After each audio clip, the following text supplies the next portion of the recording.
नमस्कार, मी आरती. Maharashtra express news मध्ये आपले स्वागत. तर चला पाहूया आजच्या काही विशेष घडामोडी.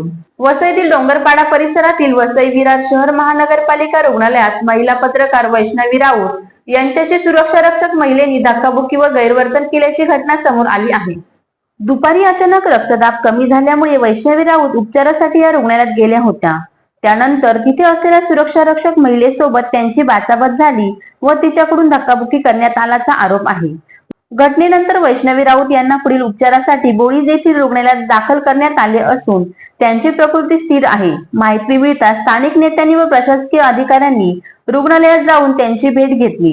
पत्रकारांसोबत झालेल्या गैरवर्तनाबद्दल तीव्र संताप व्यक्त केला जात असून संबंधित सुरक्षा रक्षक कठोर कारवाई करण्याची मागणी पत्रकार संघटनांकडून केली जात आहे. प्रशासनाकडून या प्रकरणी योग्य त्या कारवाईचे संकेत देण्यात आले आहेत.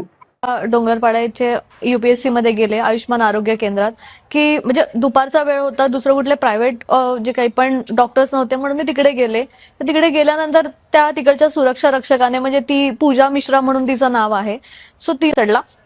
ती सांगते काय आवाज काय चढवते आणि माझ्या डायरेक्ट अंगावरती धावून आली मारण्यासाठी आणि तिने हातही उचलला माझ्यावरती. मला इथे नख तिने मारलेली आहे, चप्पल काढून तिने मारलेलं आहे.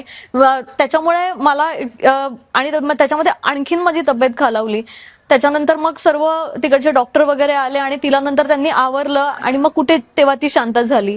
आता हे या रुग्णालयामध्ये जर म्हणजे माझ्यासारखी व्यक्ती तिकडे जाणार आणि तिकडे उपचारासाठी गेल्यानंतर ही अशी वागणूक मिळत असेल तर सर्वसामान्य नागरिकांना कशी वागणूक मिळत असेल तिकडे, तर ह्याच्यावरती आता मला तरी प्रश्नचिन्ह उभं राहत आहे.